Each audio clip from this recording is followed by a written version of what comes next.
Welcome to SMNI. You're watching Business and Politics. I'm your host, Dante Kling. Our guest tonight is Dr. Roberto Bobby D. Ocampo, Chairman of the Board of the Philippine Veterans Bank.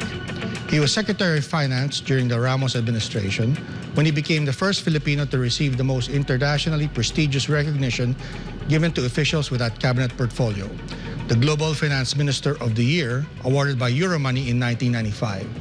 He is also known for public and international finance, having been chairman of the APEC and ASEAN finance ministers at the onset of the Asian financial crisis, as well as member of the boards of governors of the World Bank, the IMF, and ADB.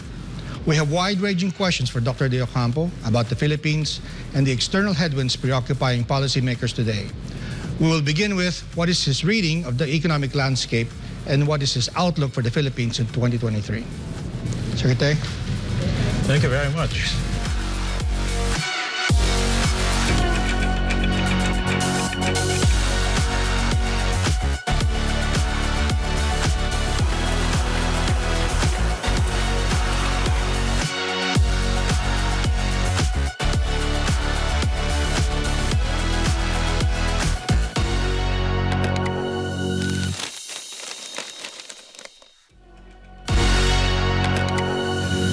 Secretary, thank you for making time. I know you're still jet-lagged from your holiday trip, but I appreciate you making the effort, sir. Thank you very much for inviting. I always think of invitations from you as worthwhile in terms of exploring various interesting topics of the day. Thank you, sir. Well, you've been out of the country for a while, so maybe you have an outsider's point of view, but how do you see the Philippines today in general terms, maybe the economic landscape, the political landscape, but what's your reading of the situation now? Are you optimistic for 2023 or are you feeling something else? Well, I'm always an optimist. So I'd say that if I were to describe my outlook, it would be guarded optimism. Guarded optimism, okay. Partly because I hardly am ever pessimistic, since I think that a lot of things can be taken calmly, and if the right approach and solutions are brought to bear, then we will weather the storm. Now, that doesn't mean there aren't any specific reasons for my guarded optimism. Sure. The reasons are these. We're coming out of 2022 with a growth rate that is 7%. Right. And that means we have rebounded from COVID. From the COVID, yeah. If you recall, the depths of COVID saw our growth rate go to minus 11. Yes. And we had to go to the various financial transactions in order to keep the entire economy moving, which meant high debt and fiscal resources being stretched to the limit. But now that the economy has rebounded, okay, you see demand building up again. Okay. From the supply side, you see the services sector leading the way. Okay. And from the demand side, you see people getting back to employment, consumption, and demand for purchasing goods, etc. We're on the rise. Okay. And therefore, this is, you might say, a rebound. Okay. From minus 11 now to plus 7. Okay. So that is the situation that we're ending the previous year with. Okay. However, in 2023, there are two things. Okay. One is that the big rebound cannot be as big because much of it has already rebounded. Right. So you're rebounding from a higher base. Right. And secondly, there are challenges in 2023 which were not there in 2022 beyond COVID. Okay. COVID continues to lurk there somewhere, but I think... You're not so worried about it anymore. I think we've addressed it to the point where we can treat COVID less as a pandemic, as an endemic approach. Right. But we didn't have war to deal with, and now we have a global war. Ukraine. Kind of raging that has to be dealt with. And because of this, the world economy has found itself challenged, particularly the developed countries in the West, and the spillover from the difficulties that have arisen because of that are going to be challenging for us as well. So Most forecasters are looking at 2023 growth as anywhere between 5.5% to 6%, which therefore is lower than the 7% we're experiencing in 2022. And one of the biggest challenges we will have to face in 2023 is how to keep inflation within bounds while the challenges that are coming externally continue to be there. Now, you just came from the States, and of course, that somehow influences also the whole world, right? The funny thing is, when I came back from the States, I vibered some of my friends, and I said, I just came back from the States, and it felt like I hadn't even left home because inflation was so high. Food prices were escalating. Right. There were some shortages of basic foodstuffs in the groceries. And at the same time, they suddenly had a shutdown of their entire aviation system. Right, similar to what we had. So I said, it felt like home. Bit of a joke, but the United States is facing the highest inflation rate they've faced in decades. And the Fed, the Federal Reserve, has been increasing interest rates more than 3 times already. Right. And the rest of us and the rest of the world will have no choice but to also do our own control of the value of our currency as this escalation drives up the value of the dollar in their effort to control their own inflation. So their problems become ours. Become the world's problem. I was going to say, some people predict that the U.S. might go into a recession after this efforts to fight its inflation. Do you think that will happen, and what will be the implication to us here, do you think? How likely? I think most observers are thinking that the U.S. is going to go into a recession. Okay. For 2 reasons. As of today, they haven't really gotten their inflation under control. Okay. The last reading was still in the vicinity of 7%. Okay. And they're targeting to go back to 2%. Right. But even as the Federal Reserve and their monetary system is trying to rein in economic activity and absorbing excess dollars, the fiscal side seems to be doing the opposite, in the sense that as I was leaving the U.S., they seem to have passed a $1 trillion program, Build Back Better. I don't remember what they call it. I think that's what it is. But that will escalate the amount of debt that they have to get, because they can't get it from just their internal resources. Right. And you can only get debt by floating bonds in the international market, or you borrow from the Fed, which means the Fed prints. Right. And the more you print, the higher the inflation. The higher the inflation is going to go. So if they can't control themselves on that front, then they'll have to rely on the Federal Reserve to control it by continuing to escalate the interest rates. There was a time in the history of the United States, I think this was the time of a Federal Reserve chairman by the name of Paul Volcker. Oh, yes. Okay. He was very interested in controlling inflation rates at that time too. Carter administration. Because the Carter administration's inflation rate was the highest, and it's matched now. Yeah. And Volcker brought it up to 20%. And as a result, the rest of the world ended up in debt. Yeah. So that could be the spillover. What worries me more, of course, or maybe it should worry those people more, is that Western Europe is due for a serious recession. Yeah. Maybe the U.S. will go into a recession, but I don't think it will be in the scale, hopefully, that Western Europe is going to experience, because Western Europe is in the middle of a war. Yes. And sanctions, to some extent, against Russia have, to some extent, backfired. Right. So that their energy system is totally They were so dependent on Russia, They were so dependent. So their energy prices are escalating. Right.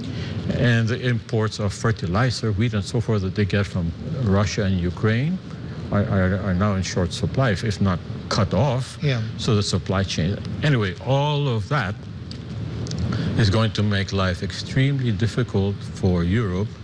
And they are going through a stage now where winter Right.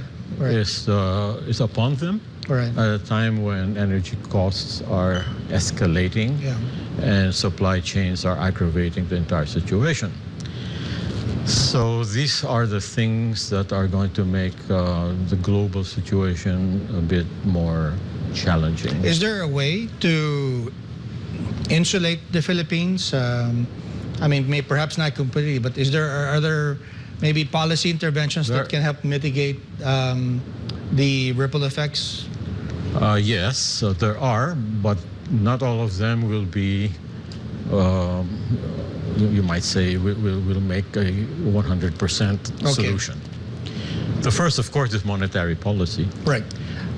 So as you can see, the BSP is trying to maintain the value of our currency and the rate of our inflation within bounds.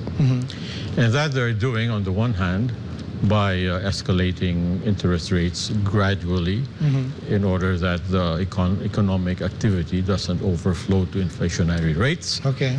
And the other is, of course, from time to time, trying to intervene by using their global reserves or by using some kind of a debt flotation in order to keep our currency value from getting out of hand. Now, they seem to have kind of succeeded. Huh? Okay. Because if you recall, as we were approaching the end of 2022, everybody was panicking about the peso going to 60 and so That's forth right. and so on.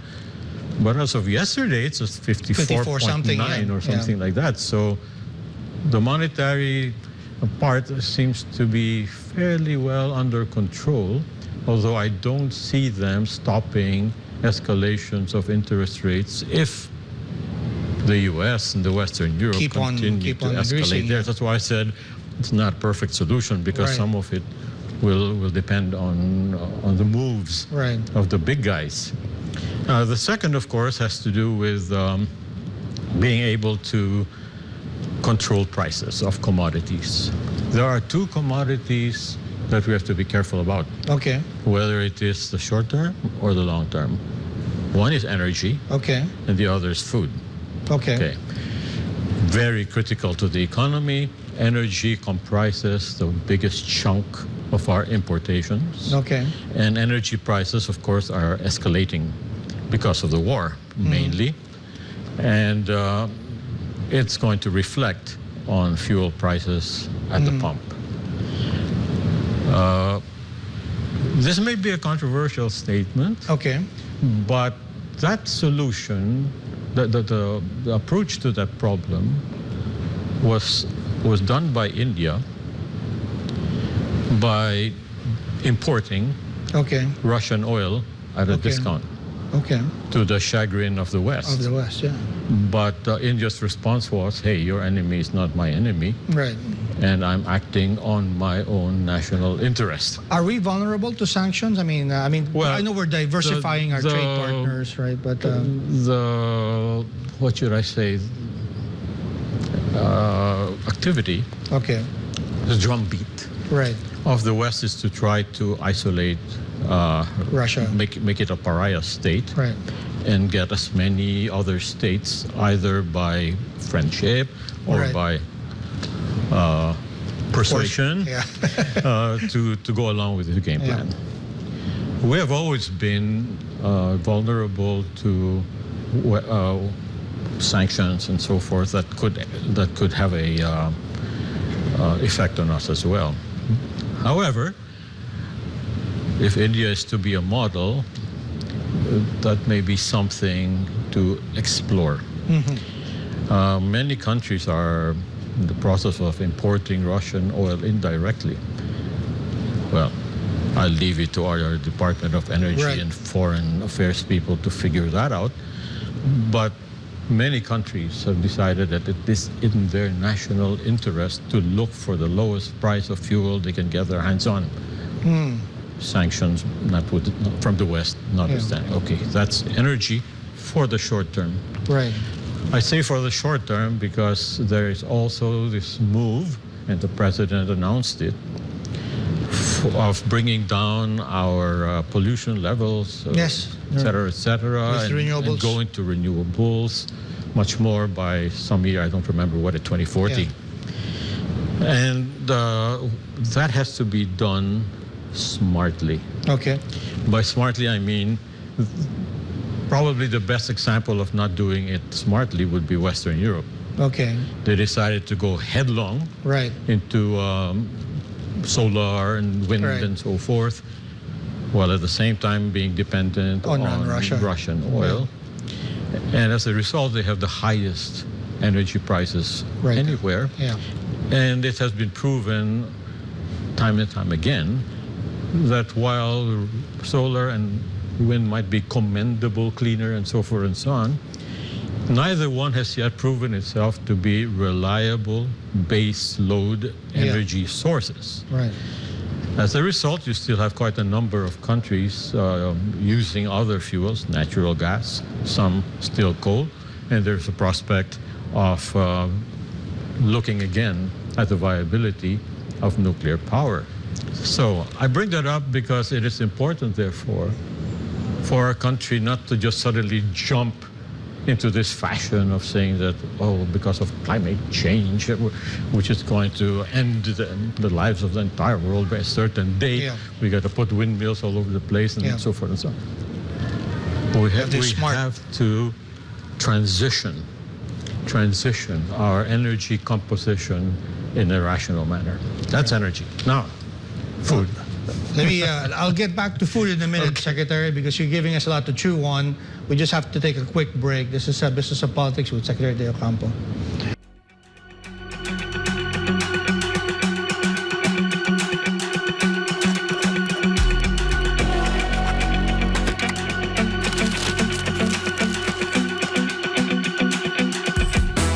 Did you know that water is the only drink that can quench your thirst? Drink Galilee Purified Drinking Water. Every bottle undergoes advanced scientific process to ensure a safe, clean, and pure bottle.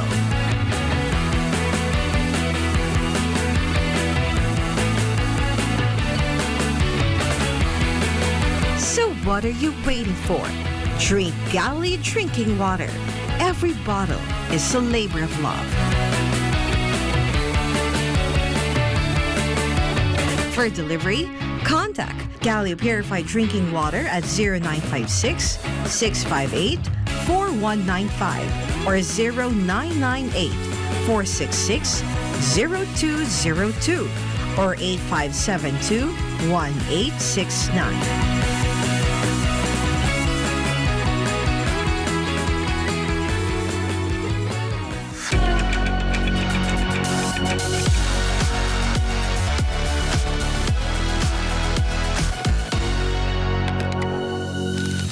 Welcome back to Business and Politics. We're talking to Secretary de Ocampo. Sir, I cut you off. You're making an important point. Of course, energy is one of the things that we have to look at, the transition, as you said, from fossil fuel to clean energy. It has to be programmed and intelligent. And you were about to make a point on food. Yes, I remember I was telling you that there are 2 points, yeah. general items that we have to look at in order to make sure that the cost of living, particularly for the poor, doesn't get unmanageable. And of course, the other is food, because both energy and food have the highest impact on the poorest. Okay, because a percentage of their income is much larger in energy and food than it is in the percentage of the income of somebody who's well off. So they suffer more. Now, when it comes to food, there's been a lot of brouhaha. Yeah. In fact, pun intended, quite a bit of tears shed about onions, Yes. for example. But then there's the old issue about rice and the entire agriculture sector in general. So, in this particular case, you have to look at short-term, medium-term, and long-term measures. Okay. Right now, it just so happens because of harvest timing Okay. and quantities, plus the disruption In a of global commodity supply and prices worldwide that we have shortages. Okay. And so the short term was already addressed by the president by extending the effectivity of EO 171, which allows for the temporary importation of certain products and commodities in order to bring up supply and therefore stabilize price. That is the short term. But over the medium term, I think we have to look into how we organize, how the farm sector is organized. I'll give you a quick example. Onions, huh? Okay. If you look at a province like Mindoro, the farmers plant their onions and then sell it to a middleman at a pittance. Let's say just pluck off. Right. It's like 20 pesos. Okay. All right. Middleman puts it in a cold storage facility Okay. and then sells it for multiples Right. of the 20 pesos. Right. So there is a disincentive for the farm community, not to mention Right. that it's bad for the poor to remain Right. after all the hard work. Now you look at province like Nueva Ecija. The farmers are doing exactly the same thing, planting onions, but the difference is the cold storage facilities are owned by the By the farmer farmers. cooperative as well. That's what I mean by structure. I think there are enough examples of this all over the country Right. to be able to derive which structure to encourage. Right. If we need to encourage it by passing legislation, why not? No? Right. But this is nothing new.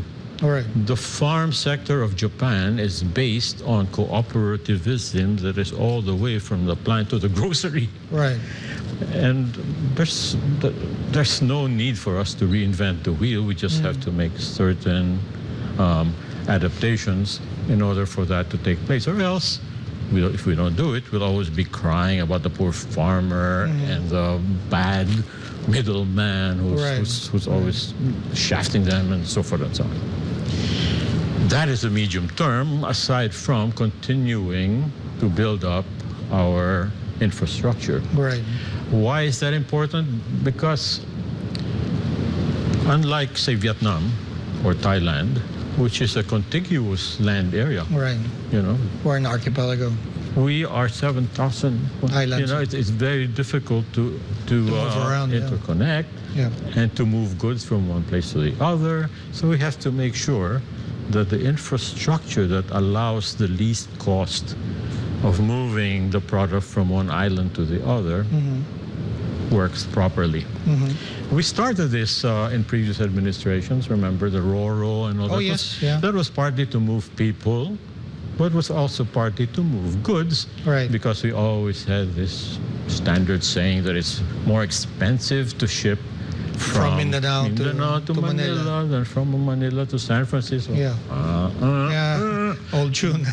But I think we have to have the real, or we say, oh, look at Vietnam. Yeah.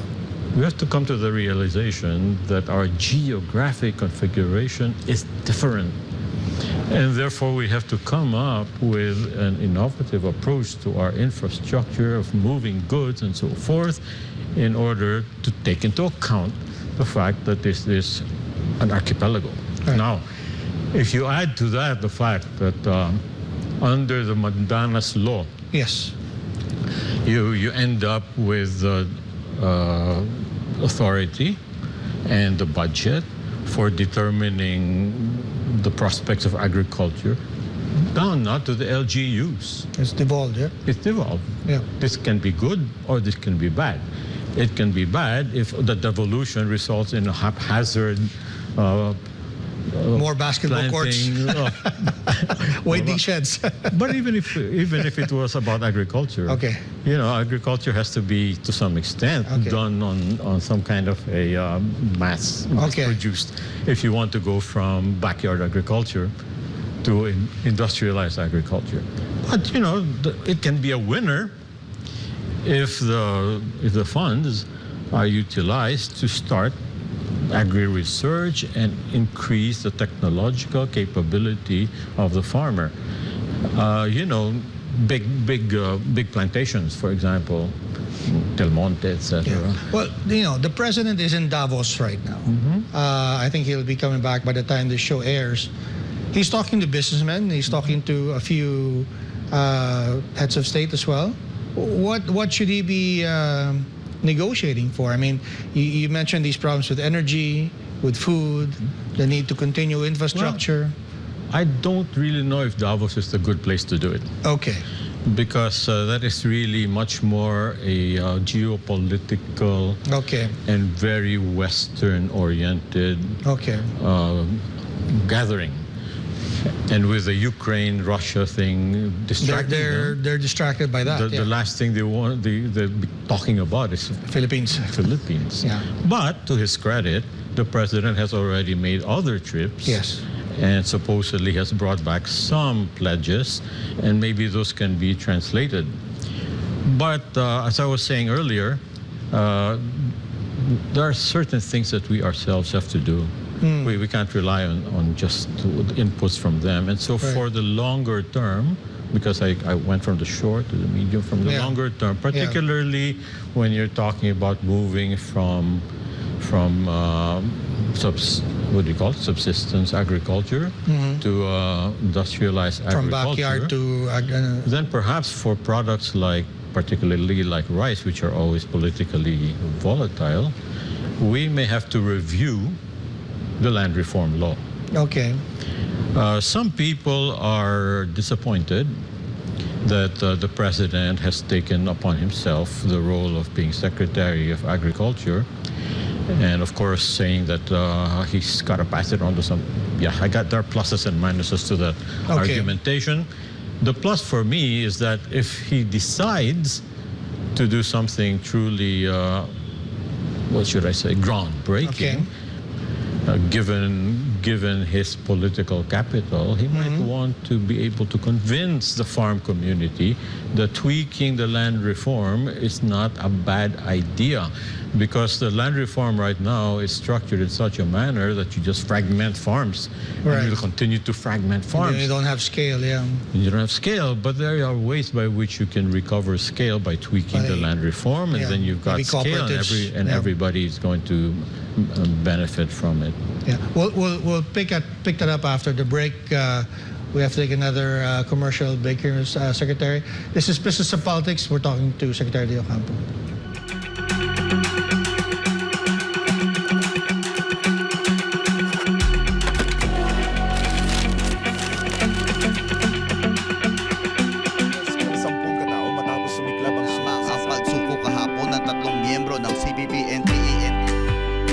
Aprobado na sa House Committee. Sa panayam ng Elsa News.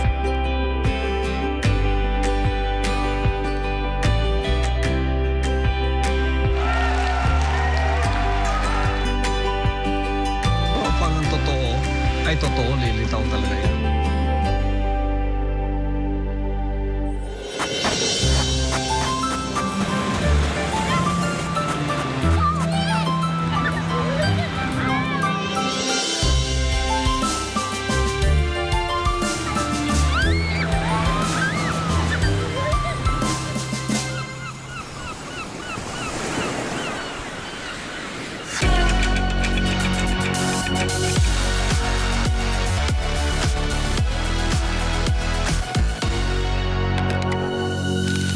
Welcome back to Business and Politics. We're talking to Secretary Ocampo. Sir, if I could just circle back a little bit, because you said that all of these things happening in Europe really is troublesome and will really affect the entire world, including us, primarily in energy and food. The other day, Prime Minister Kishida of Japan was saying that there may be some flashpoints in Asia. He was saying, in fact, Asia may be the next Ukraine. That was the story that we came out with. Does that concern you? I mean, not only possibly because he was raising concern about China and North Korea, but also with what's going on with Japan and the posturing of Japan now to revisit its military establishment. I know from family of veterans, then that may You know, the that may have a different. I think we're at a dangerous point Okay. in world history. Okay. Throughout history, there have always been competition between the top dog and the second top dog. Right. At the same time, there have been clashes. In other words, world wars, World War I. One would like to say that hopefully cooler heads will prevail. But you have a situation here where it becomes more and more difficult to see how that can happen in the Ukraine conflict, Yeah. which I think correctly is interpreted as a proxy war Okay. between the West Right. and Russia with Ukraine as the battleground. Right. Continued push from the West to arm Ukraine and so forth. Continued bombing and so. If this just goes on and on and on, it's going to reach a point where either it goes in the direction of total Armageddon, because wars can be started by accident Right. and by miscalculation, by Right. miscommunication. So that a lot of countries are beginning to say, hey, it's time for us to cool this down. The same goes for Asia. Okay. Trying to make China a pariah state and so forth and so on, or trying to imagine a proxy war within Asia itself is not going to be helpful at all. Especially when you're dealing with countries that have significant nuclear armaments. That's the end of the world. So I'm just surprised when top leaders speculate along these lines as if it's something just for speculation, when what we're talking here about is annihilation. Right. The nuclear bomb capability nowadays is 100 times what they dropped Yes. on Hiroshima. Yeah. And the speed at which missiles can fly is hypersonic. You can't stop them. Yes. So I think the time has come for cooler heads to prevail. But while cooler heads haven't brought people to the negotiating table, there's nevertheless this balancing of power shift that is taking place, at least from my observation. Yeah. Are we on the right track, Secretary? I mean, the president said he wants to be friends to all, enemy to none. That is the right track, provided we keep that track close to our action. Okay. I'll give you a quick example. Just recently, I think there was all this mild brouhaha about whether we took Ukraine's phone call or not, and all that yeah. sort of thing. Yeah. And even the president had to go in there and make all kinds of statements, denials. Yeah. To me, why did we even make a big deal out of it? No. We have nothing to do With Ukraine. with Ukraine and the problems out there. We should stay out of it. Yeah. Stay out of it. Yeah. They're just trying to get enough votes in the UN to make Russia a pariah state, or for us to be understood. Hey, wait, that's not where we're at. We are looking at the national interests of the Republic of the Philippines, which means that we don't want to be a venue for any kind of a proxy war, and we don't want to encourage any kind of now that's easier said than done. Yeah. But you just have to keep talking and diplomatically about this, or else. Now, right now, you've got a situation where commodities are where you have a change in aggruppations, On the one side, you've got the United States, Western Europe, its allies like Australia, New Zealand, the English-speaking world, Right. and so forth and so on. And now you've got the rise of something called the BRICS. Okay. BRICS stands They were lying low for a while. This is but not anymore. Brazil, Russia, Yeah. India, Brazil, China. Russia, India, China, South Africa. South Africa. And now supposedly Saudi Arabia wants in, Argentina wants in, and so forth and so on. So that BRICS, if it continues, aim at two things. One is to be able to represent the larger part of the population of the world, even though they might not be still the economically dominant part, Yeah. although with China and Russia in there, they could Yeah. rise. And there's also a move for so-called de-dollarization. Okay. See, the entire world economy is it's fuel.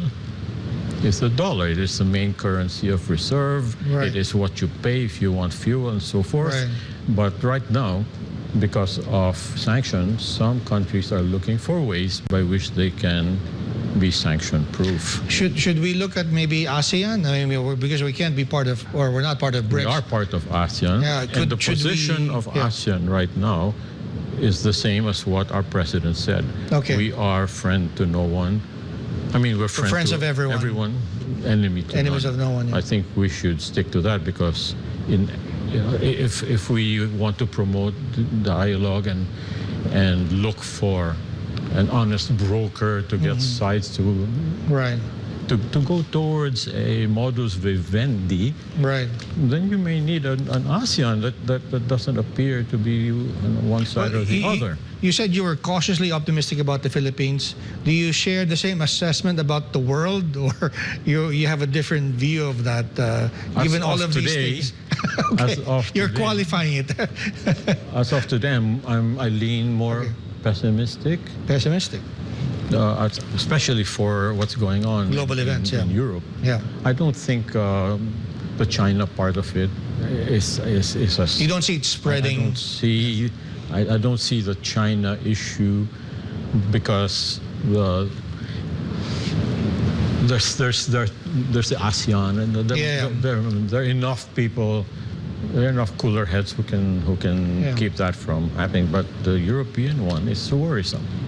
It's worrisome, and it's affecting the entire world. So I'm still hoping that they would finally get down to negotiate some kind of a peace. It's very difficult to see how that's going to happen as of now. That's why I'm saying that as of today, Right. Right. I Right. tend to be a little bit pessimistic and quite worried, particularly for the next generations. I went through an entire lifetime without seeing a war because I was born after when World War II had just ended. Yes. And now I'm looking at my grandchildren and thinking, what will happen? Are you not as certain as you were before that? To me, what's taking place in Europe is the closest the world has come Okay. to an outright bad confrontation. Wow. Lots of. And more big talk will just exacerbate the situation. Girian, as they say in Filipino. Right. Wow. Well, all right. We'll take a quick break. Okay. This is SMNI's Business and Politics. We're talking to Secretary de Ocampo.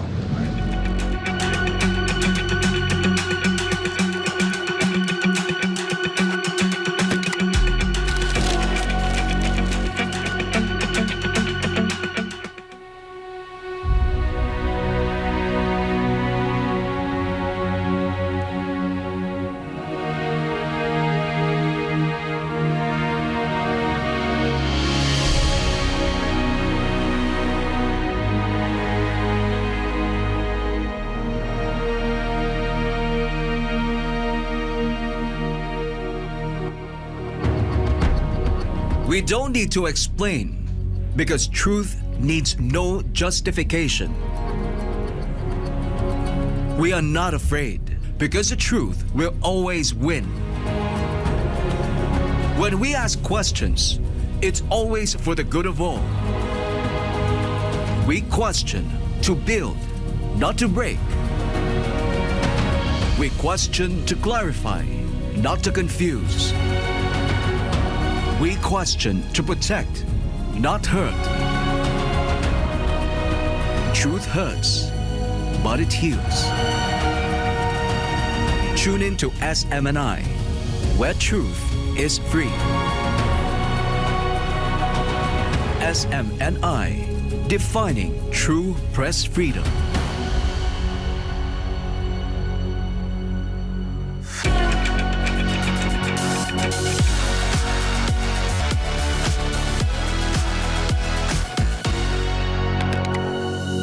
Welcome back to Business and Politics. We're talking to Secretary Ocampo. Sir, this is a compelling discussion on Ukraine and the global impact. But, I like to take this opportunity to talk about your business, the Philippine Veterans Bank, and maybe the banking industry. How is the bank, and how do you see the banking sector today? What's your outlook? Well, the banking sector took a hit during the 2 years of COVID. So many of them, of course, had their portfolios down. People weren't borrowing and so forth and so on. So they had to have, in a sense, a holding pattern, and hope that things brighten up sooner rather than later. Fortunately, after about 2 years of holding pattern, things have blossomed. Okay. And economic growth is a reflection of a lot of businesses going back to borrowing from the banks and so forth, so that the banks are in better shape than they were last time. Okay. A good model of that, since you brought up Veterans Bank, would be the Veterans Bank. Okay. We're a relatively small bank in the private commercial banking industry. And a major reason why I am there is because the government, even though this was previous governments ago, asked me to go in there and fix it. That is a unique bank, which is probably, with all due respects to all the other banks, the most truly widely held in ownership. And it is held in ownership by the veterans of World War II. Yeah. So it's a bank, as I like to say, that is both a bank and a monument, because it is a monument to the heroes that brought us our liberty, guerrillas who fought in World War II. So when I was asked to fix it, because that bank had been shut down for mismanagement and running itself down. And when they were reopened, they seemed to have a new life, Okay. and then started going the bad way again. They were on the brink of a second shutdown. And wow. that would be, even if it's second, it's strike three. Yeah. That would be bad for the veterans, bad for the banking sector. So I was asked to go in there and fix it, and that's what we've been doing. But first you have to do a repair job. And I told those that asked me to do it, well, just back me up, because I'll have to be draconian. Yeah. And by draconian, I meant I was going to get rid of the old board, put in a new board, get rid of the old senior officers, put in new ones, change the governance mechanisms and so forth and so on, so that the bank will be run like a bank. Right. Professionally. Yeah. Integrity and so forth and so on. Okay, we were able to accomplish that gradually, but we had a difficulty that our equity base was something that was pertinent way back when it was organized, Okay. but no longer within the 10 billion requirement of a private commercial bank, according to the regulatory Requirements. of the BSP. So a lot of our work over the past year has had to do with trying to raise this equity. It's not that easy if you're looking at the veterans or Sure. veterans of World War II. But fortunately, there are successful sons and daughters of veterans who have expressed their interest in bringing up a significant equity. So that I think that this year we'll see significant entry of equity into the Veterans Bank, enough for us to be able to expand our lending limits, expand our portfolio, and finally be able to demonstrate a serious financial entity that can be truly relied upon as a supplementary financial assistance, not just to the veterans of World War II, because during COVID, we spent our time amending the charter Oh, okay. so that it would expand its assistance to all other veterans. Okay. See, my own vision of Veterans Bank, basic constituency, is similar to the Thai Military Bank. Okay. We will be the bank of first choice Okay. for the veterans Okay. of all kinds, the armed forces, all uniformed personnel. That Right. will be the basic constituency, while at the same Nice. time providing banking services and so forth, just like any other commercial bank. Beyond that, we will also try to be helpful in the government's idea of financial inclusion. That's why when I joined the bank, one of the things I asked is, how many branches do you have? And I think they said 60, thereabouts. And I Yeah. said, good, because Okay. I don't think the wave of the future is to have more and more brick and mortar branches. Okay. The wave More of the future digital. for banking is digital. Okay. Now, fortunately, we're not the only ones looking at it that way. Yeah. And the entire banking sector of the Philippines is strengthening itself by means of absorbing new technology and making it easier to transact, making it easier to push for financial inclusion, and being able to provide the kind of financial resources that the public needs. Now, let me have an aside here in the sense that the private banking system, I think, is vibrant, doing a good job, but there are gaps in financing in the entire economy, particularly when it comes to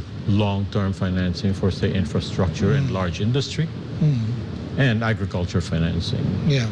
I say that because I think that is exactly what the Land Bank of the Philippines Should be and the doing. Development Bank of the Philippines should focus on. Well, Land Bank is, I think, working out the details in its merger with United Coconut. United Coconut Landers Bank, right?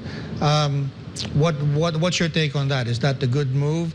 Initially, they were talking about the Development Bank of the Philippines. They retreated from that, and now they're doing that merger with Land Bank. You were chairman of both. That's I think right. for one time, Land Bank and DBP, That's right? Is that a good move? Well, if the Coconut Bank was primarily intended for the benefit of coconut farmers, and coconut is a product in the Philippines that has strong export potential, Okay. then I think it would have. You're for it is it. correct Okay. to have put it much more with the Land Bank than with the Development Bank of Okay. the Philippines. Uh, As for the Development Bank of the Philippines, I think it should be the beacon for long-term lending, packaging public-private partnerships and infrastructure and so forth and so on, yeah. and being a channel, Yeah. which it was during my time, Yeah. for external funding at lower rates I see. that can then be channeled to the sectors that need long-term financing. You mentioned high inflation a while ago as one of the external headwinds. How will that hit the banking sector here? Well, if the inflation is Very high. is high, the BSP will have to try to control it with higher interest rates, and higher interest rates means that the demand part Will of fall. business will kind of slow down. Yeah. So the headwind we are facing in this regard, now that you brought it up, is that we are trying to control inflation, Yeah. but at the same time we have to figure out what to do with the challenge of externally derived inflation, Right. U.S. inflation, plus the increase in commodity prices. Fertilizers have gone up, and energy costs, and so forth and so on. So it's a good thing that many people observed that one of the first acts of the president was to appoint a pretty good economic team. Okay. And we need them to really have a view not only of the Philippine Development Plan 2023 to 2028, but the externalities where the entire situation of the world economy and the relationships of the different players in that global economy is evolving into something that we had not seen before. Yeah, I'm not sure if you've seen the new Philippine Development Plan. Yes, I have. That's why I mentioned it. Yeah. Are you happy with it? I mean, is it on the right track? I mean, Some of it. Is there something else you would like to advise the economic managers or the president himself? First, they're correct to build from what was already there. Okay. Don't start from scratch. The previous administration built a lot of infrastructure, and they should be able to use that in order to come up with job creation. Right. Second, there were laws that were passed that would attract investments, such as the Public Service Act. Public Services Act and the easing of ease of doing restrictions business, for foreign investments. They're on the right track. Where I think that they have to be a little bit careful, because I read it, is the so-called lessons learned from COVID. Okay. This is a big debate all throughout the world. Some are thinking that the lessons learned from COVID is that you have to be alert to lock down the entire population again and inject them with more and more and more drugs. Vaccines, yeah. Whereas the others are thinking that we should move from pandemic to endemic. Okay. And educate our population about health habits and so forth and so on. But at the same time, which is in the plan, by the way, financing enough health facilities throughout the country so that we don't end up again with shortages of health facilities. Yeah. So that, I think, is what I'm saying is that if they begin to think that the new normal means that education has to be online, then I think that's not a good idea. Okay. Most of the feedback right now is that education online, while it may have been necessary when it was thought that a response to COVID was lockdowns, are causing significant and serious effects, particularly on the younger youth. Yeah. Well, one of the things that the president mentioned to, I guess, help stimulate the economy, I don't know if you want to weigh into it, the Maharlika Fund. I don't know if you had time to study it, but I think this is not a new issue. But in terms of the concept, is that a good one to look at? You know, not specifically. Right now, they're still tweaking it. Okay, and that's what I mean. It's not yet final, right? So. And I think it deserves to be tweaked. Okay. Because the initial impetus for it was almost elementary. Okay. If we have funds parked in a place that's earning 3%, why don't we pull it out and make it earn 6? Yeah. Okay. But you may or may not earn 6, and the higher the aim, for the higher the risk. Yeah. Okay. So these kinds of funds are gotten into by countries that have excess funds. It's just like playing the stock market. Okay. You would always be advised, don't play the stock market unless you have money that you don't mind losing in case there's a downturn. Yeah. That's the essence of investment, right? But we are not in that situation. Okay. And it's a good thing that the initial draft had been tweaked to avoid getting into pension funds like SSS and so forth. GSS, and to avoid, in a sense, a structure where most of the expenses go to administration, and very little to investment, more than anything else. Yeah. But overall, it's still a fund, if we're going to push through with it, where you need people that really know what they're doing. Yeah. Because you're going to be playing financial games, in a sense, in a hope that the returns would be high. Yeah. But if they don't, and there's then no guarantee. Our economy is not the kind like Singapore, Norway, etc. that can bear it, that can absorb it. Yeah. Well, Secretary, this is very interesting. I think we have to have you back here again to talk about the details. Just let me know. Yeah, but before we go, Secretary, maybe you want to leave a message to our viewers? Well, the message I'd leave to viewers is for what I said when we started. It is important for us to have optimism, even if it is guarded optimism. You know, I come from a family of veterans. Those people were teenagers when they were fighting World the War II, Japanese yeah. Imperial Army at great odds. So it's in our blood to be able to look at a problematic situation and figure out how we can do something to move it forward. However, if we decide to just wallow in sadness and rend our garments and so forth and so on, it won't solve anything. Well, Secretary, always a pleasure. I'd like to thank all the viewers watching this program and those watching this replay. I'd like to thank also Pastor Apollo Kibuloy for making this program possible. This has been Business of Politics. I'll see you next week. Secretary, thank you very much. Thank you. Thank you. Okay.